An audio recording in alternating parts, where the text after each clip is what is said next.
It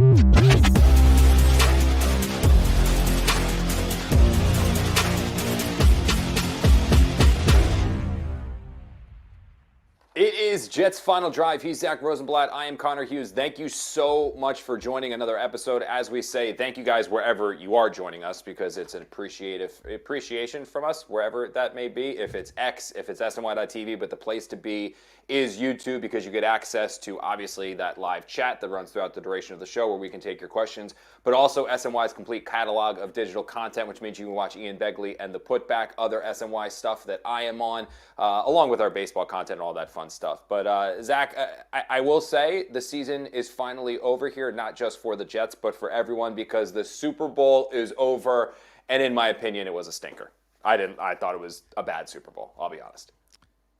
Yeah, it was very disappointing. I thought it was going to be a more entertaining game, honestly. I think I underestimated how good the Seahawks defense is.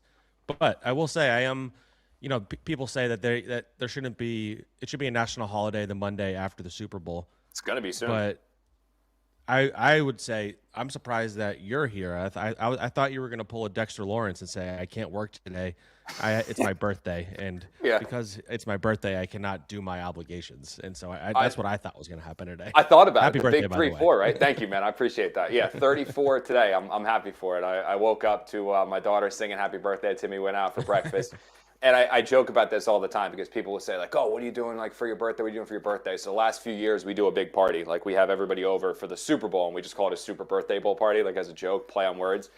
But for me, and this is probably the biggest compliment that I can give my wife, is that I never want to go out for my birthday. I just want her to cook because it's always so freaking good. So she's made me like Peruvian dishes before. That's a play on like one of my favorite restaurants in South Beach. Tonight we're doing homemade red pepper gnocchi and then lava cake. Nice. So I'm really, really excited for that. I am pretty pumped. So I am. Thank you, buddy. I appreciate that though. Yeah, it's weird. Like I think that ever since the 21st birthday hit, I think that's the last one that was like, wow, I accomplished something. Like 21, we're here. We can go out to bars and consume adult beverages legally, and this is awesome now.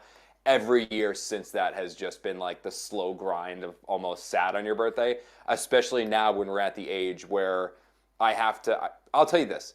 The one that really got me was when you go to like the create your player in Madden, and I had to change my birthday for the earlier, not the later. You know what I mean? Like when you're a kid and you're like, oh my God, they don't have my birthday yet. And now it's like, ew, I don't want to draft a 34-year-old. Let's make him 21 again. Like one of those things is, it's a little sad. Yeah. So I have a take about birthdays, and that's, I think once you get past a certain age, it should not be made a big deal anymore. Like people are always like, are you going to take off for your birthday? Like, you have to work today? I'm like, what? Who cares? I'm a grown man. Like when you have kids, I get it. But so it's cool that you get to do stuff at home with your wife and stuff like that's fine. But it's people who take like their birthday so seriously as we get older. I should say that I just was told by Sam to throw this. We have a graphic about your birthday celebrating your 33rd year on this earth, actually. Oh, boy. So we just want to run through some stats. Well, we did some number crunching. The producers did all this for us. All right, so we got road game cake box for Brooke. I think 148 were consumed. Name drops of good friend Bob Saleh, 149. I didn't do this math. Sam did. Accurate, so, yeah.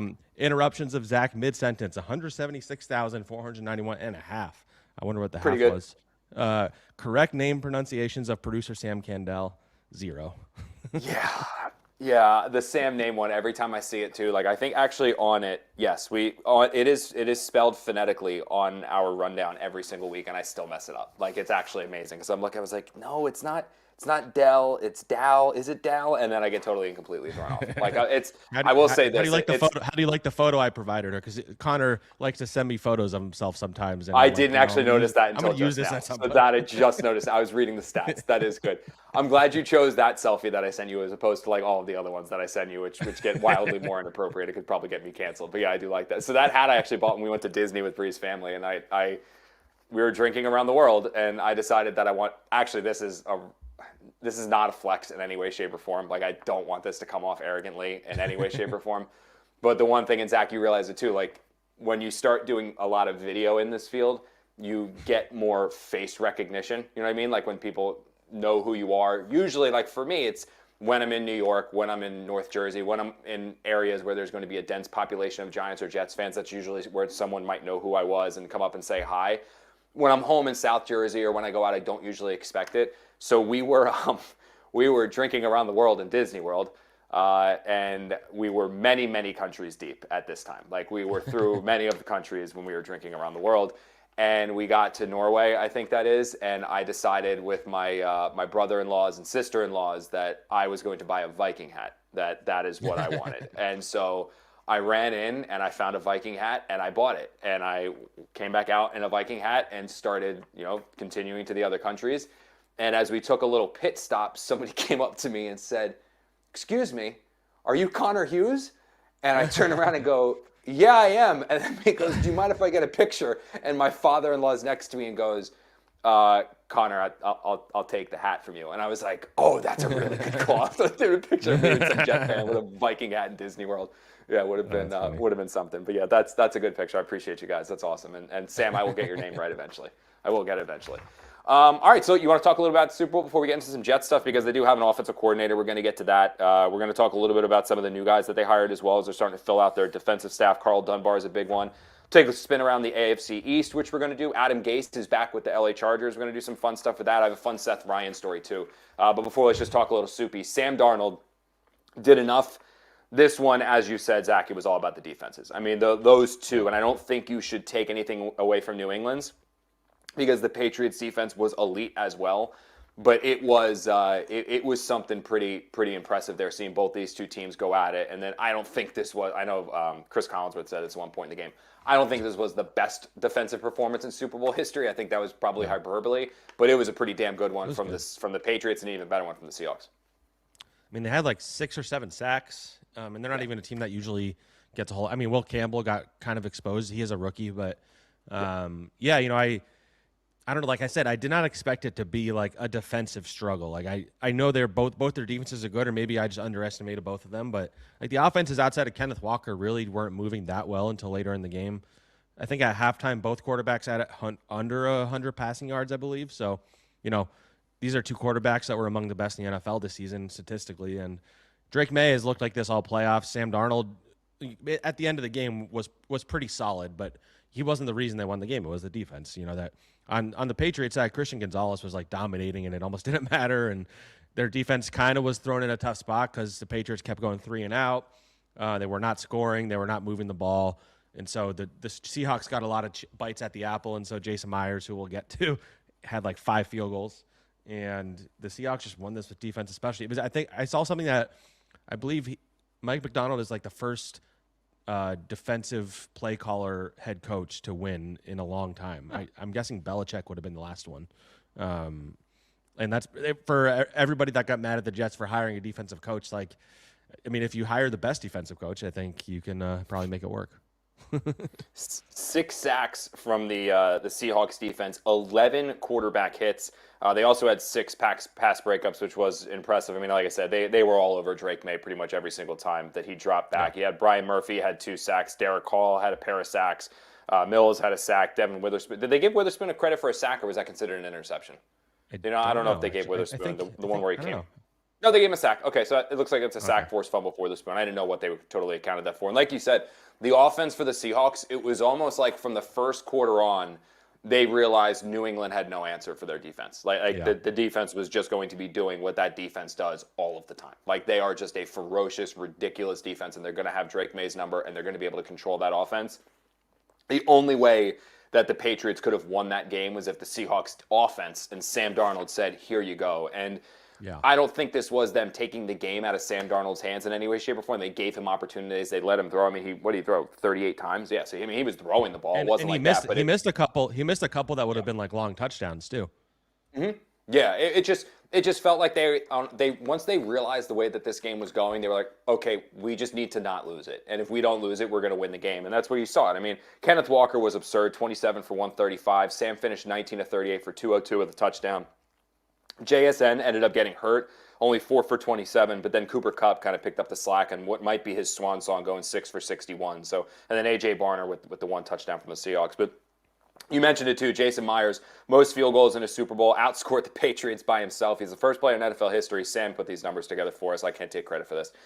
He's the first player in NFL history to score 200-plus points in a season, including the playoffs. Oh. It brought me back, and there's definitely tweets out there. I wasn't able to find one, meaning I just didn't do the search.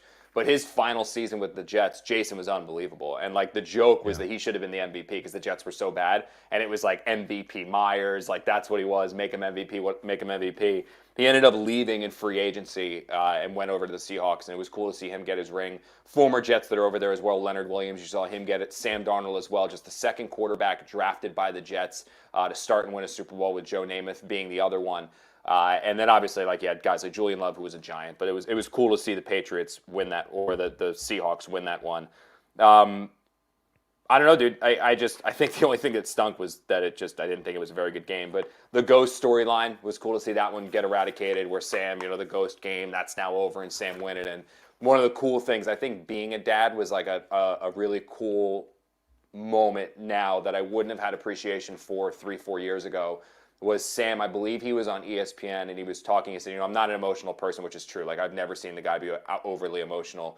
But he said, the one time I kind of felt myself was when I was talking to my parents and just how much they believed in me. And people always ask, why did I have belief in me when I was a backup in San Francisco, or when I went to Minnesota, or when I came here to Seattle? And he said it's because my parents. My parents never let me get to a point where I could let myself go. And I thought that was really cool. And like I said, you get to meet people in this field, and you get to cover people in this field where you end up knowing them on a level where you're like, man, that's a good guy. Other people you meet, other former Jets first-round picks, not so good of people, it turns out. But Sam was one of those guys that was a really, really good person, and it was cool to see him win that game, man. Yeah, I'll say, that quote you mentioned, over the course of this playoff run, it's been kind of cool watching him kind of not come out of his shell, but he just seems like so much more comfortable with who he is and where he is in the NFL. And so we're not like he was a bad interview per se when you guys covered him, but he wasn't someone who was going to say a whole lot or really offer a lot of emotion about things that were happening. And he's been very honest and true to himself throughout this week, in a week where he's getting all this attention, all this hype. It didn't really seem like it was, and maybe that should have been a sign that it was going to work out this year more than the past. It just never felt like he was fazed by any of the questions being thrown at him, any of the defenses being thrown at him. And I think everybody kept waiting for him to have one of those Sam Darnold games where he struggles when it matters, and it just never happened. And that he deserves so much credit, and he deserves all the love he's getting right now.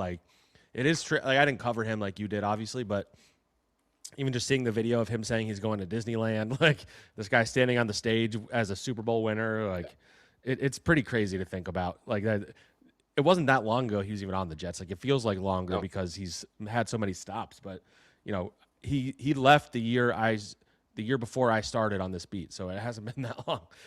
But yeah, really cool for him. Cool for Leonard Williams too, who we've talked about on here. Jason Myers, a lot of former Jets in this game in different ways, but Sam Darnold's a Super Bowl winning quarterback, which a lot of historically great quarterbacks in NFL history are not. So there's something to be said about that. Not to say he's better than Dan Marino, but he has a Super Bowl ring, and there's quarterbacks that just never got there. So I'll tell you what, I thought, I haven't, maybe it's out there, I haven't necessarily seen it, but I did think for a moment, because everyone's talking about the Jets got to be so mad they let Sam Darnold go. We've spent so much time talking about this. In fact, you can go back, I think, 2 or 3 episodes where we talked about in detail why the Jets decided to move on from Sam Darnold to take Zach Wilson. We're not going to rehash that again. We probably spent 5 or 6 minutes on that on an episode a couple episodes ago. Maybe we'll throw that in the bio of this show and we repost it on YouTube. But if you want that conversation, here it is.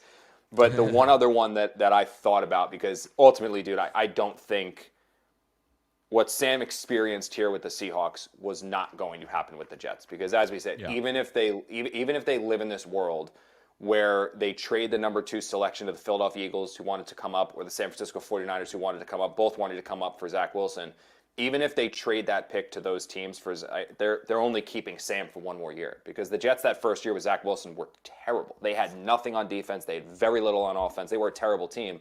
The Jets would have spent 1 more year with Sam Darnold. He would have struggled like he did before. Then he would have walked in free agency for nothing instead of the Jets getting the picks that they did. And you've got Jimmy Garoppolo as the Jets quarterback who they trade for from San Francisco. That's what would have happened here. It was never going to be Sam Darnold having success with the Jets. I don't really believe that. But Geno Smith was the Seattle Seahawks quarterback the last couple years, and I know, Geno which is did funny to lead think them about to the too. Yeah. playoffs. Right? Like, that's the crazy thing. And two, with the Geno, man, is that whole thing with Seattle felt like it fell apart last year because he wanted a new contract. Like, that was his thing, was he was still under contract. He wanted a contract restructure. He wanted to be paid more, wanted to be paid more. The Seahawks, as they just tend to do, realize when it's time to cut bait. It reminds me a lot of actually the Philadelphia Eagles, where the Eagles during Andy Reid were one of those teams, and the Patriots for a while with Bill Belichick. They cut guys and moved on from guys a year early rather than a year late. The Seahawks are kind of in that mold. They let go of guys a year early rather than a year late. They let go of Geno right at the first time. The first year without Geno Smith, the Seahawks lift up the Lombardi Trophy with Sam Darnold, and Geno Smith's team, the Raiders, are picking first overall in the NFL draft. Obviously, the Seahawks are a much better team around Sam than what the Raiders were around that, but it was kind of interesting to see how that one unfolded. I thought of a fun activity we should do, because I think everybody was waiting to see if his year with the Vikings was real, and then he came and had the season with the Seahawks.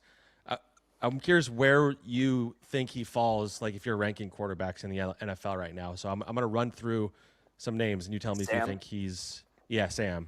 Because I Sam's think better than. Oh, I like this game. This is fun. Yeah, I like these games. To help like determine where we think he is, because I think you have to consider him a certain level of quarterback now, obviously. Yes. So Patrick Mahomes. In my head, we'll go real quick. In my head, I would say I have him absolutely top 15, probably top 12. I don't know if I have Sam in the top 10. I think he's a very good starting quarterback. I don't know if he's elite, but yeah, let's go. Patrick Mahomes, he's better than Pat, or Pat is better than him. I'm sorry. Yeah. Yeah. Josh Allen. I'll just keep saying him, then you stop me if you think he's better than somebody. How about that? Okay. Josh Allen, Justin Herbert, Lamar Jackson, Drake May. Yes, better than May. Herbert May better than yes. Matthew Stafford. No. Dak Prescott. I'm going to say no, but I'm more high on Dak than a lot of people. All right. Joe Burrow. No. Jordan Love. Yes. Trevor Lawrence. Yes. Jalen Hurts. Yes.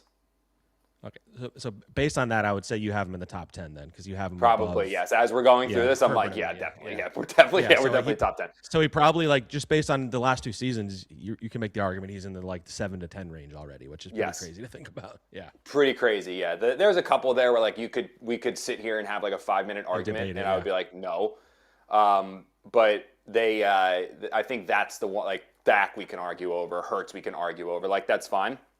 But you're right. He's probably right in that top 10 conversation, which is crazy because I do this all the time. Like my friends and I back home will have the discussions over where do you rank this guy? Where do you rank this guy? And you go in with the blind number of, oh, he's top 10. Oh, he's top 15. Oh, he's top 12. Oh, no, wait, he's top 5. And it's like, no, let's go over the quarterbacks then. And that's where you're like, oh, no, crap, you're right. He is top 7. Oh, he is top 6 or something like that. So it is fascinating. It's going to be fun to see how that one plays out. I want to see Sam do it again, but last note on this, and we're going to talk a little about Kenneth Walker and Breece Hall, dude. That Seahawks organization is one of those teams that is just so ridiculously well run. Like you got to give the credit, like not only to Schneider and ownership, but also like Nolan Teasley is one of those AGMs over there. Like there's so many people that are just they're brought up in that organization, and it always feels like the Seahawks are one of those teams that's just some variation of good, right? There's always some variation of good.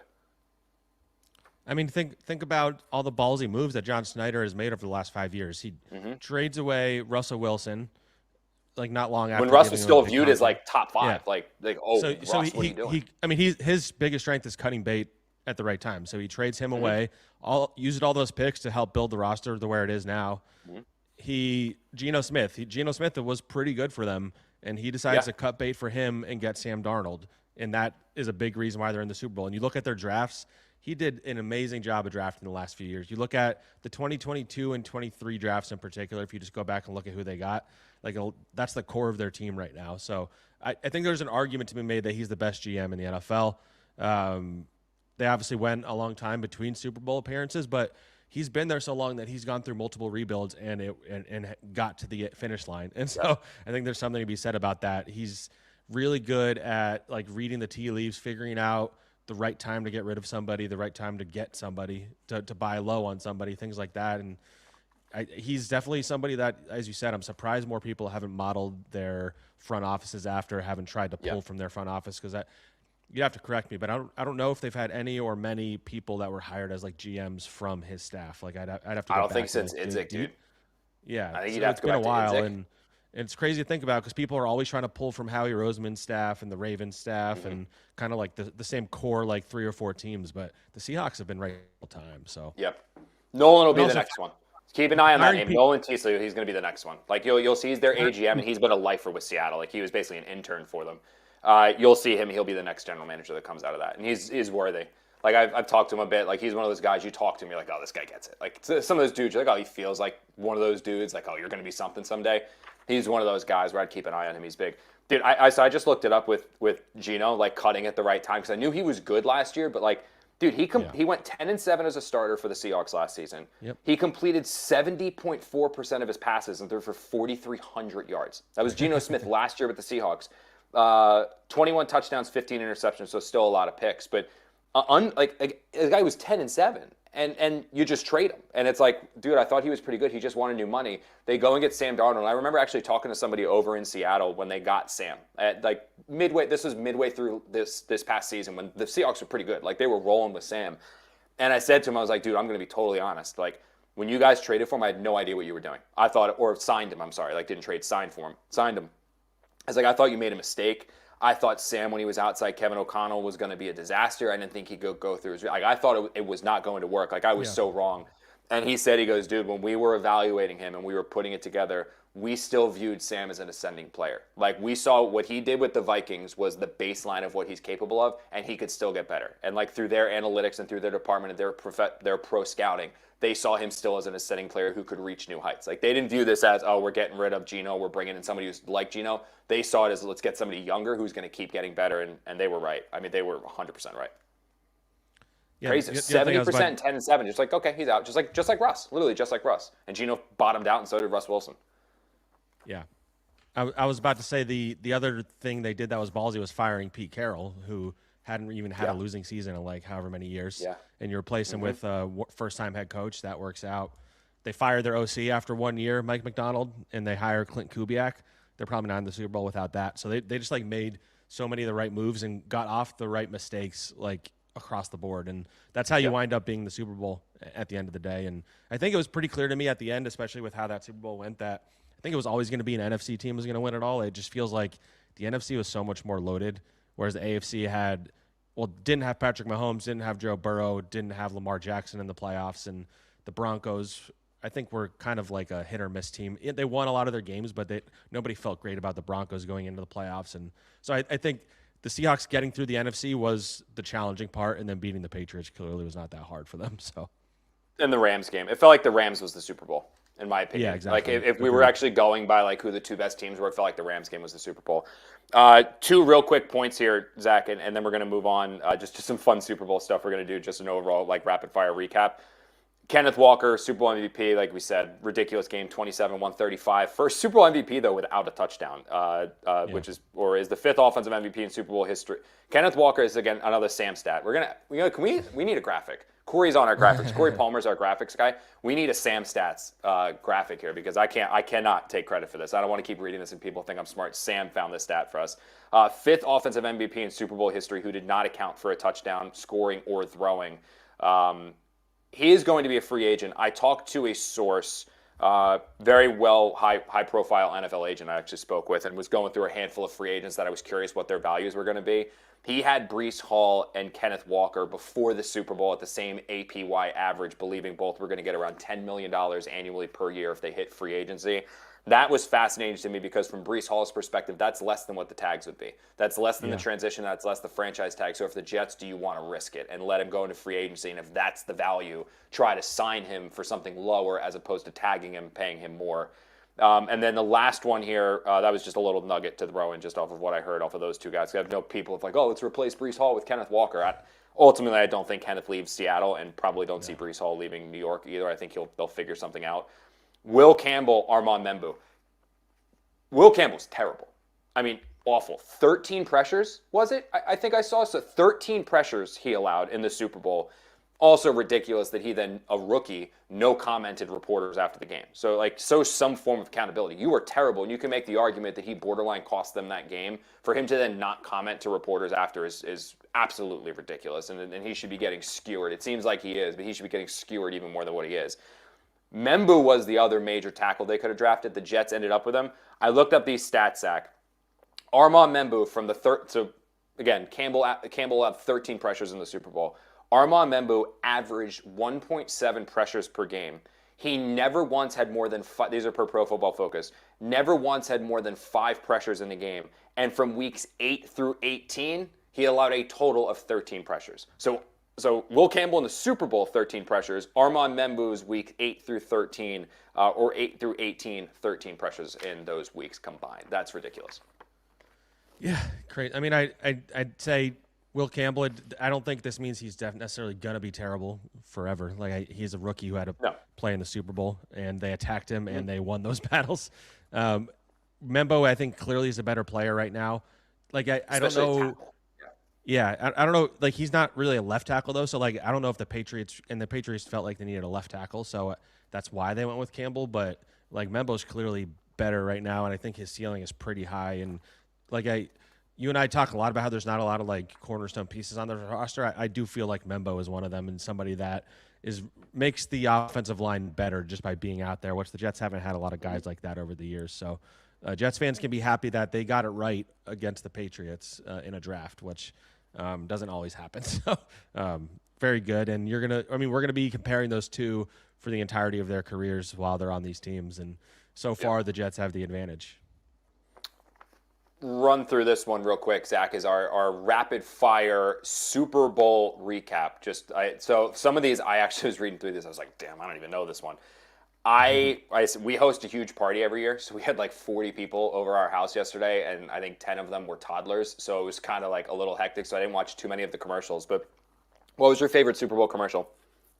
Do you have one? So I'm slightly biased because I'm a huge Andy Samberg fan, but he had a great commercial where it was for Mayo. He was pretending to be, I believe, Neil Diamond or something. I can't remember, but Andy Samberg just cracks me up, and it was absolutely hilarious. I hated that Dunkin' Donuts one. I thought that was awful. I don't know what the general vibe was about that, but that was my favorite. Did you watch the Joey Tribbiani one where they had all the 90s characters in there? Yeah, that was the Dunkin'. That was the Dunkin' one. That's the one I just said I didn't like. You hated it? Oh, I liked it. I didn't realize that was for Dunkin' Donuts. That shows how much I was paying attention. Yeah, so they didn't do a good job of telling you what it was for. Yeah, well, you just I just saw Joey Tribbiani. I was like, oh, I'm in. Yeah. What about your favorite appetizer at the Super Bowl?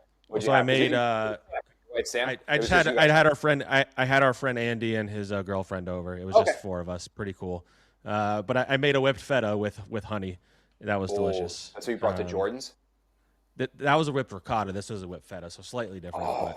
But this one I liked even more. So yeah, that was really good. And I made bison chili, which I had leftovers for lunch, which was delightful. So that was good. The bison chili turned out well. Yeah, it did. One of my oldest friend, it's my favorite appetizer, probably, that is at the Super Bowl every single year. His name's Ryan Kusky. We've been friends since 5th grade. Literally met each other on the 5th grade school bus. He has been making this dip. Kid's an unbelievable cook. He's been making this dip probably since we were in middle school or high school, and it's got 3 or 4 different kinds of cheese, pepperoni, habaneros, jalapenos, and he's been like adjusting it over the years. It's the best thing in the world, and we all call it Kusky dip, and it's to the point where like my family, my friends, like it shows up at the party, and people have been there for the first time, like, what's this? Or like, it's Kusky dip, try it, and everybody's obsessed with it. Like it's an unbelievable. We dip like tortillas in it. That's my favorite appetizer, like unbelievable. What was the best prop that you saw out there? I saw a fun one earlier in the week. I heard it on the Bill Simmons podcast where there was a prop for, and I don't know where you're even able to bet on something like this. It was what the guy who wins MVP, like who he's going to thank first. I think the odds were, I think number one were God, I think. Number 2 was like teammates.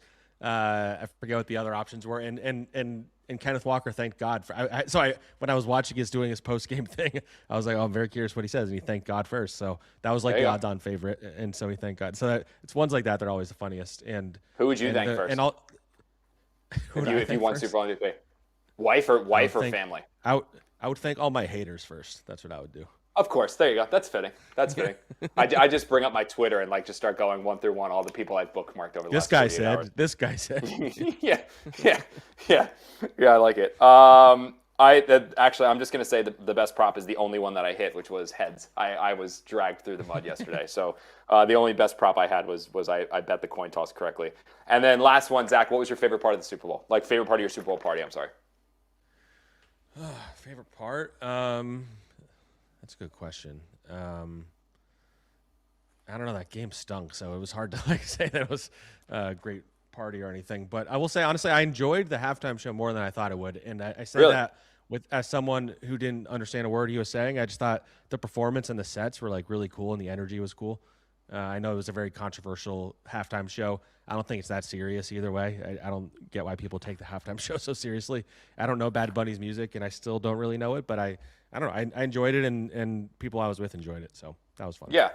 My thing with the Super Bowl, like my thing with the halftime show is I had no problem with it all being in Spanish. That didn't if they were doing Despacito, which was like what was that song was all hit back in the day. I could sing and bop to that. Or like when I was in middle school, it was Gasolina was a big all Spanish song if I'm not mistaken, right? That was a big if that was like my only issue with it was I just don't know Bad Bunny. That was it. Like all the other halftime shows that have come out like. There were always one or two songs, even when they were people from back in the day. Like, there's usually one or two songs that you know that you can be like, oh, I know that song, and then kind of get into it a little bit. I just don't know any of his music. So that was where I was like, oh, okay, like the halftime shows, it looks cool, and the movements are cool. Dude, a few years ago, I stupidly sent a tweet. I don't remember how long. I want to say it was like 3 years ago. Oh, no. I tweeted something like when you criticize Sanders. You don't do that. No, this is kind of worse because I literally tweeted, "Am I supposed to know who Bad Bunny is?" And so really? there was oh yeah, and so it went viral. People calling me racist. I was like, oh sorry. They're like he's the most famous musician in the world, which it sounds like is true. Like outside of America, kind of thing. Like he's the most famous musician in the world. Yeah. Which is cool. But I just, at that time did not know who he was, and so I tweeted that stupidly, and my Twitter was blowing up. Like that was one of my. That and a tweet I had about Jalen Hurts a while back are two that. Where Daniel Jones is better than Jalen Hurts. Yeah. Hey, you can make the argument that for this for year. About 10 this year it was looking pretty good. Accurate again. Came back. It came back is right. My last one. Then we're going to transition here to talk a little. We are going to talk about the Jets because this is a Jets podcast. The best part of my Super Bowl, I think, was twofold. Having the kids over was really fun. Like, so I'm at the age now where all of my friends are starting to have kids or have had kids. And to be able to have, like, I'm very blessed that my best friends in life are, for the most part, people that I've known since I was in high school or middle school. And, like, we all stayed close to each other. And there's these events that we always get together and everyone comes over. So there have been people added from college and my friends after I've graduated and neighbors and all that were all over the house as well. But being able to see, like, the people that I grew up with, now their kids over the house and they're, like, running throughout my house, like, playing with each other. My daughter's playing with their kids and, like, being like, man, like, who would have thought when we were like just, pimple-faced teenagers at Seneca High, like we're not only going to stay friends, but now our kids are going to be playing the same way that we were. Like it was really, really cool. And then I have officially, I'm very confident in saying this, I have mastered the ribs, dude.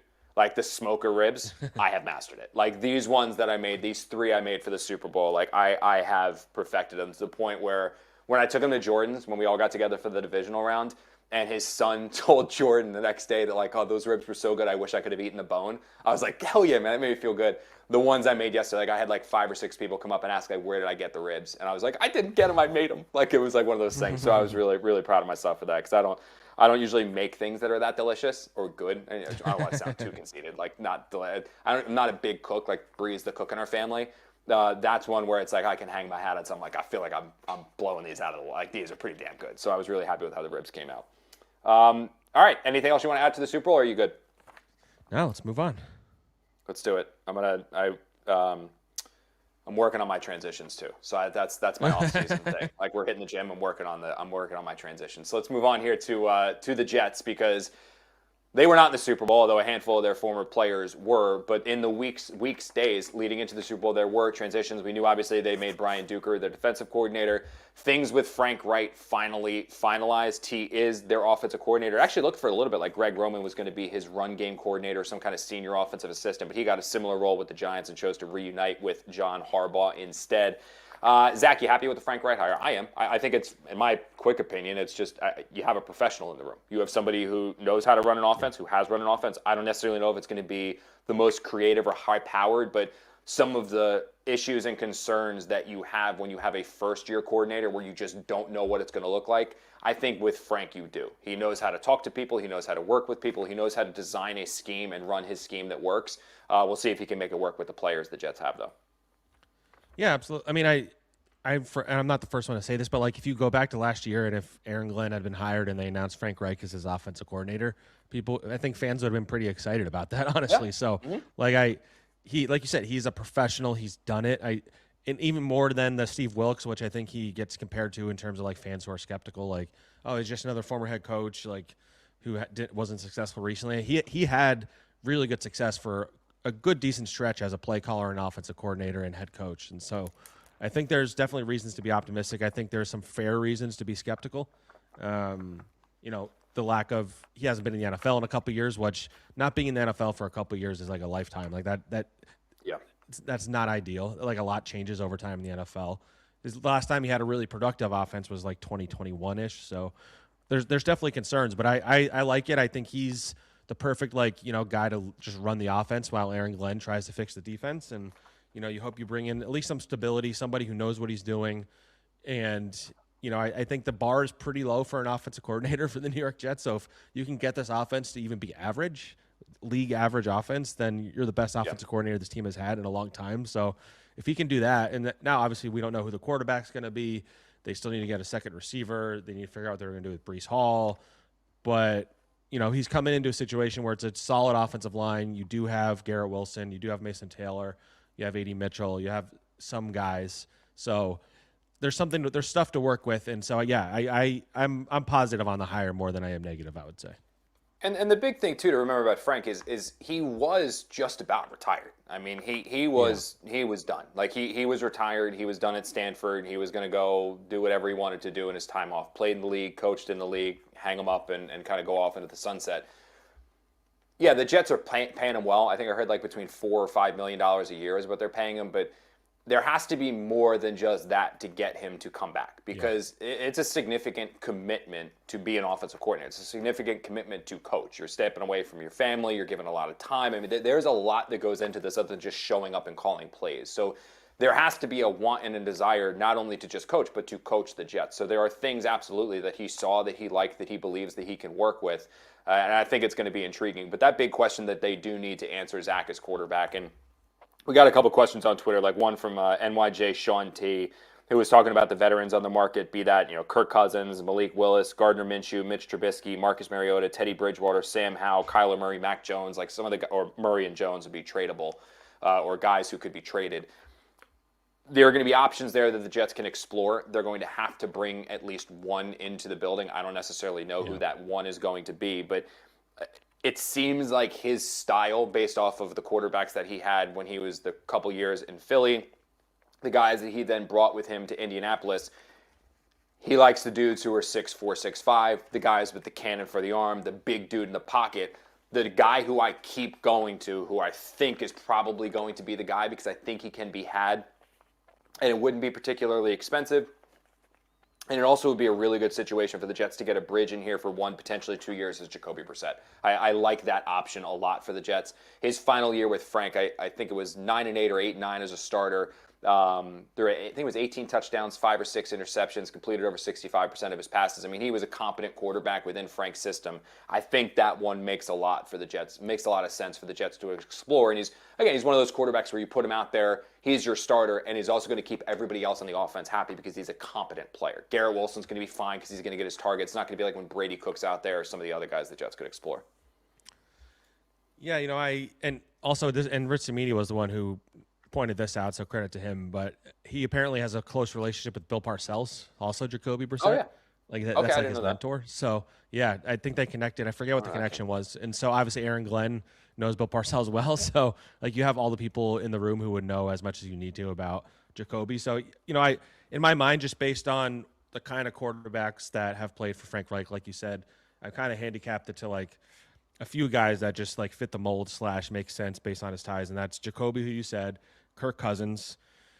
He and Frank have a friendship from off the field, tied to their faith. I think he reached out to Kirk after religious. Kirk had an injury. One that wouldn't be as exciting, but I have my eye on at the very least is Tanner McKee because he he was at Stanford previously. Frank's bringing somebody from that staff over, like a low-level assistant. But Frank is also very close to Nick Sirianni and Kevin Patullo, who have coached Tanner McKee the last couple of years. He's like 6'6". It's kind of like another lottery ticket type. I don't think you could only bring him in, obviously. And then Mac Jones is the other one who you and I have talked about quite a bit. He's also a big guy. The 49ers are not going to give him up. Like, they're telling everybody they want to keep him. You do that to pump up the value. Like, how much would the Jets be willing to trade for a guy who might not be their long-term guy? Like, that'd be a question to answer. Like, I don't know. Like, unless you're really high on Mac Jones, I'd probably even lean towards Jacoby as like the stopgap, and you draft somebody like a Garrett Nussmeier or whatever. But yeah, so that's kind of the four that I've had my eye on. They could surprise us and go in another direction. Like, this is still Aaron Glenn's team. Like, if he's like, I still want a mobile quarterback, maybe they want to get Malik Willis. But I lean towards the Kirks, the Jacobys, the Mac Joneses of the world as the most likely. I keep saying this, though. If Halfley doesn't take Malik Willis with him, the Jets should, just avoid him. Unless the Jets pay, just don't go anywhere near him. I tell you, it reminds me back of when Matt Flynn a lot of people have been saying the Cardinals, too, because Hackett was in Green Bay last year. And Mike. And that is kind of, and LaFleur obviously knows his brother. So, the Cardinals and Dolphins are the two most mentioned. I don't really hear the Jets getting mentioned very often. Last one on this one, Zach, and we're going to talk a little bit about Seth Ryan. I didn't hear it directly, but Boy Green aggregated it. It was something Rich said. I think on his podcast was he quoted an Arizona Cardinals player that he was speaking to.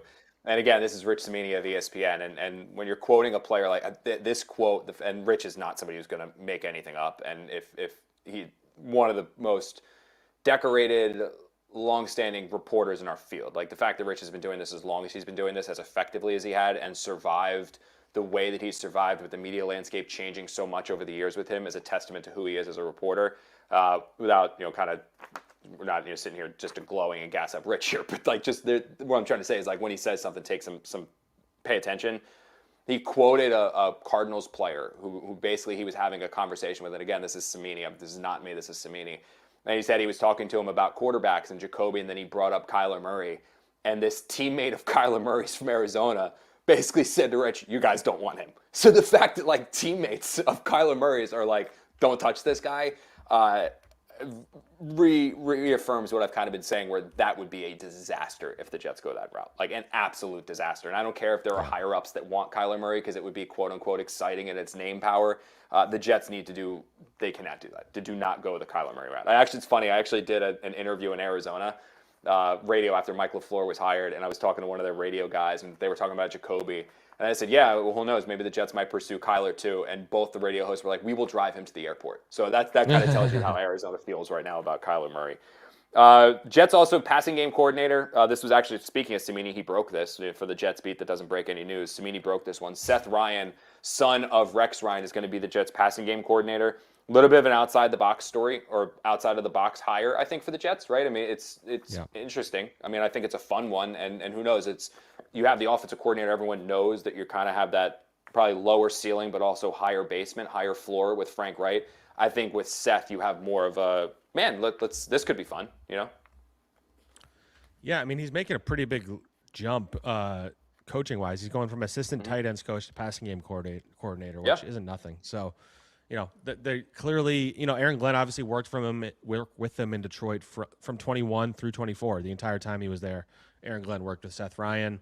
Obviously, the organization knows the Rex Ryan family pretty well. I know you have a story about Seth, but it's a young coach, and if you remove the Rex and Seth, Rex-Seth connection of it all, it's a young coach worth developing. The Jets haven't really found a lot of young coaches that became something more as they progressed through the coaching field. And so it's an intriguing hire in that regard. And he's been with Ben Johnson for the last few years, and there's worse coaches you can pull from than the Ben Johnson tree these days. So I'm intrigued by it. I expected that position to go to somebody with a little more experience, but it's a fun story, so I can see why they would want to do it. You mentioned the Seth Ryan story. I tweeted this and posted it on X the other day, but just to rehash it here, it's one of my. There are moments of in this field where things happen and you're like, God, that's pretty crazy. Wild moments, did this really happen and all that stuff. This funny one was, so I, most people who know me, I started covering the Jets a while ago. 2014 was my first year. I was still in college at Monmouth. So I was literally I would ask professors can I leave class early so that I could drive and make it to press conferences to be able to sit there on like Wednesday and Thursday and Friday? I would like leave early, get there, cover it. And because I was in college, I wasn't traveling to road games, but I would cover all the home games, then write from home for the road games. Is what I was doing my senior year at Monmouth.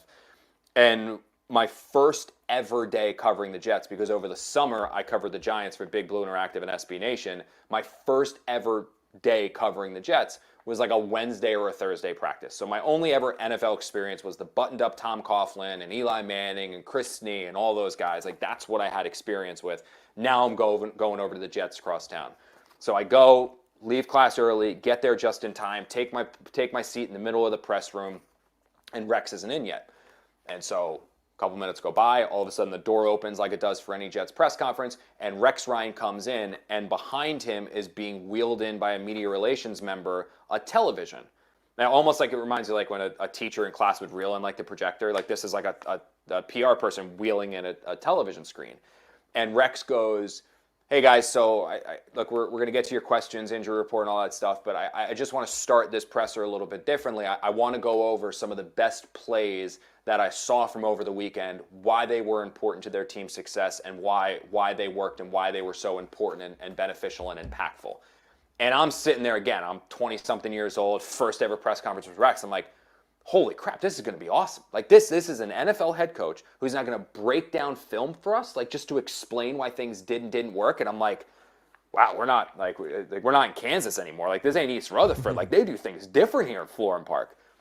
All of a sudden, Rex flips on the TV, and it's a point after attempt from a Clemson blowout victory. And he's going on and on and on about how great the holder is and how look at his technique and look at the way he places the ball, no laces, like every detail that you could never imagine from a holder. Who was that holder? It was Seth Ryan, his son. And the whole meeting burst out laughing and all that stuff. And I'm sitting there, I was like, man, that is Rex Ryan. That's who he was. Like the guy was a performer. That's who Rex was. He was a performer. And I will never forget that. Because like again, I'm 20-something years old, first ever press conference with Rex, bunch of people I don't know, and I'm sitting there like, wow. And then this happens, and I'm like, is this normal? And I think I talked to like Dom Constantino, who used to cover the Jets for NJ.com. And he goes, you know, with Rex, you never totally know what you're going to get. Like you never, like there was the one, like Kaz talks about it, the one training camp every year, or the one training camp practice, he took a seat in the stands and he put Costello up at the podium during training camp where they used to have I was like, you do the presser, I'm not doing it. Everyone asked Kaz questions. It was pretty cool. Other than that, Zach, there's still positions, obviously, they need to fill on offense. Do you have anything to add or just any rumors, anything like that? Yeah, I mean, they need the QB coach position. It might have been filled. It hasn't leaked out yet. I'd heard they were interested in Parks Frazier, who has a lot of history with Frank Reich, but Seth Ryan getting the passing game coordinator, I would have thought that would have been Parks' job. So we'll see. He could still be the QB coach. But I mean, Frank Reich was like the officiant at Parks' wedding, and he was on his staff in Indianapolis, and he was in Philly last year. And then on defense, I reported Ryan Slowick they hired. You broke news? To be, yeah, you did that? Yeah. I okay. Did. I just wanted to make sure because all the people who said you don't break news, I wasn't sure if they noticed that one. Well, a certain national person didn't credit me with it, but whatever, you know. But yeah, they hired him. I was told defensive passing game coordinator. I know he at least is going to be coaching the safeties and a part of the passing game plan. I don't know what his exact title is going to be. I guess we'll find that out. I was told passing game coordinator, so we'll see. He's Bobby Slowick's brother. He's viewed as a kind of a rising coach, and he was on Anthony Weaver's staff, and obviously Brian Duker as well. So I'm sure Brian Duker brought him over.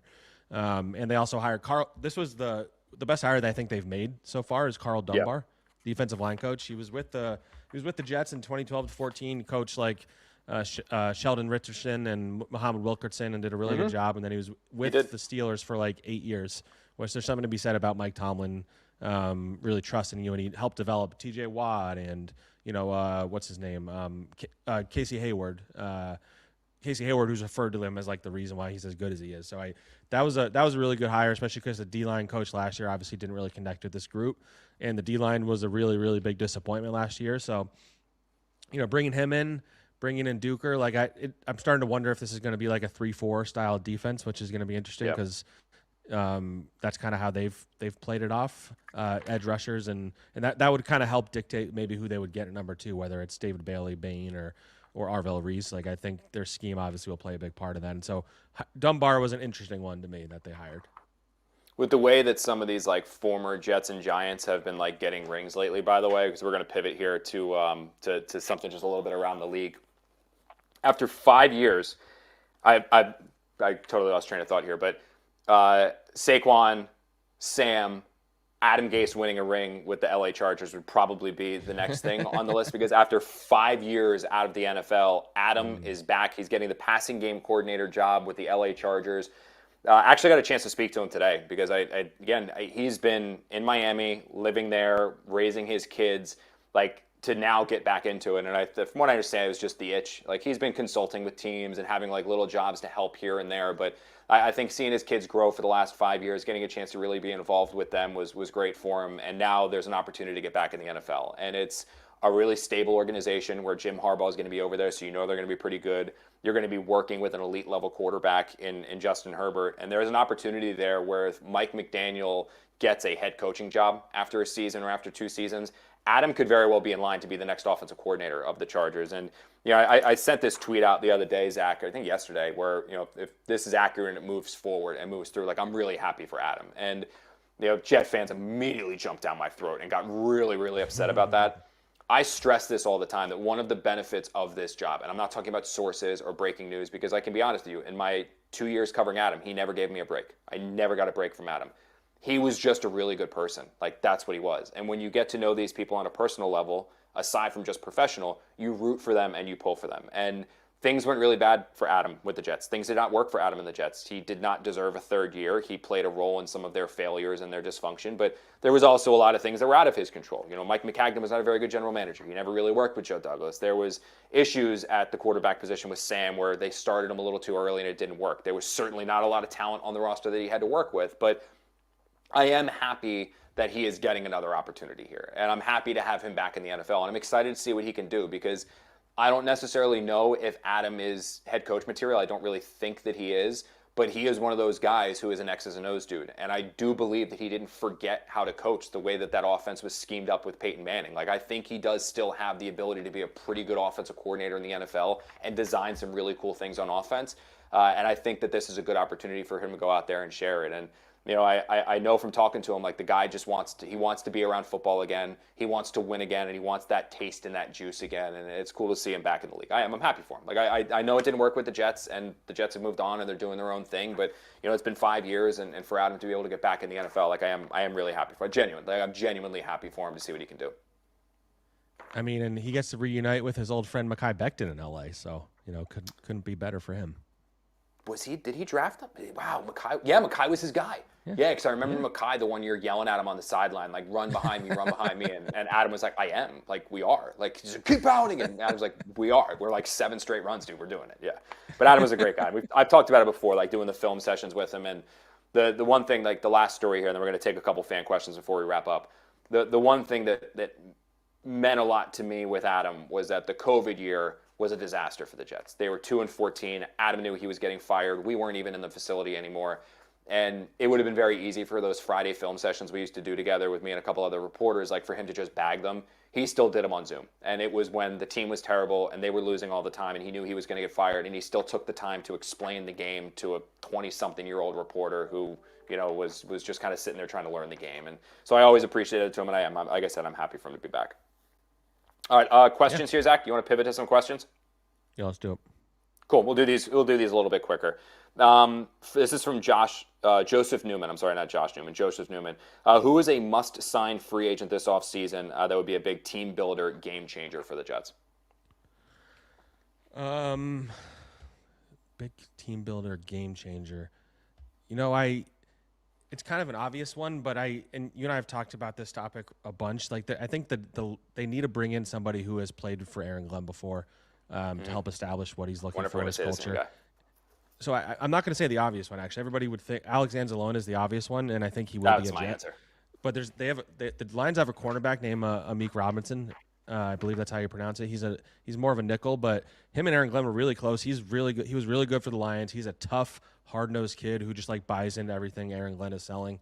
I talked to him when I did that Aaron Glenn story last year, and while I like Jarvis Brownlee, I don't think you can 100% lock him into a starting job. If you can upgrade a corner, and bring in somebody who knows what Aaron Glenn is looking for, like I would keep an eye on him, because from what I've been told, like they are going to actively trying to bring in guys who know what Aaron Glenn is about. And so I think you look at guys like Anzalone and Amik Robertson. I like that. My Anzalone is a big one. I think he's center of the defense, captain, start to set the tone. I think he's a big one for them.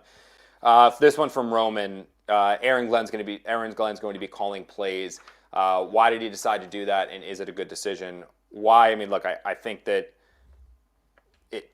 we're not going to know until we talk to him at the NFL Combine why, because it wasn't originally the plan. Like we know. And I'm curious if he'll tell the truth. There's a chance that like Aaron Glenn just lies to us in Indianapolis and says, I was going to call plays the whole time. I don't know what you guys are talking about. This is not accurate. You guys didn't hear that from me. I wanted to call plays. Like, there's a good chance that he just fibs and it's not the truth. But I know from talking to people that interviewed for the Jets defensive coordinator job that it was not originally the plan for him to call plays. And it wasn't until shortly after he got back from Florida that it changed that he was going to be calling plays. And he let Wink know, like, yeah, you can cut, but I'm going to be the one calling plays. I think we should answer this way, that this could very well be the last year that Aaron Glenn's on the sideline. And if you're going to go down, why don't you go down swinging with what you conceivably know how to do, which is call it defense? I mean, he is getting a lot of money. Like, the Jets are paying him close to $12 million a year. I kind of think in the same lines. Like, if you're getting $12 million a year, why should you have to pay another $5 million for someone else to fix the defense? Like, why don't you go and you see what Aaron Glenn can do? So he's going to get somebody that he knows and Duker in there to help him with the scheme, but he's going to have Frank Reich basically as the head coach of the offense, and then you're going to have Aaron Glenn taking over things defensively. And we'll see if it works, because I'll be honest with you, dude, I kind of have a little bit of doubt just because they weren't super successful and good in Detroit, but we'll see how it ends up now. Yeah, I mean, I think this was the right move ultimately. So I think we'll see what he's made of this year, and we'll see if he can do a better job of developing these guys than he did last year. He did a good job in Detroit of that. So, yeah, it's all on you now, Aaron Glenn. So this is what you got to do. There we go. Last one before we wrap up here, Zach, and end the show. You want to do wake up. Wake up from your nap. Apparently I have a 3 o'clock alarm, yeah. Last show's over. That's it. Time over. You want to do a Super Bowl pick for next year? And then we can clip this and see how terribly wrong we are? Yeah, I thought it would be a fun activity to look at, like, now as opposed to like after we see how the offseason play out. So I went, the AFC is so hard to predict because it's like so wide open, it feels like. So I went Baltimore. I think new coach, infusion of that. You already have the talent on the roster. They hired from Ben Johnson's tree, offensive coordinator Declan Doyle. So I went Ravens. And I was thinking, it feels like we're due for a team that has struggled for a long time breaking through. So I went with the Bears. I think they attacked the offseason. Yeah, okay. I mean, you look at, nobody would have thought the Patriots a year ago, they were worse. And obviously the Bears were good this year. But and so they kind of feel more like a Seahawks type. If they can get their defense quite a bit better, Caleb Williams keeps developing. You have one of the best play callers in the NFL. The other one I thought of was San Francisco if they get healthy and all that, but I went Chicago. I selfishly wanted to go Titans versus Cardinals just for the Robert Saleh, Michael Floor Bowl. Not that I like either of those two guys in any way, shape, or form. I think they're both total a-holes, but yeah, I hate them. But no, I'm going to go with the Buffalo Bills. I think that this will be the year for Josh. Now, I was actually looking at stuff because there's $7 million over the salary cap at the moment, and they really don't have very many ways to get underneath it, because even guys like Dawkins and Josh Allen only have base salaries of like $16 and $17 million.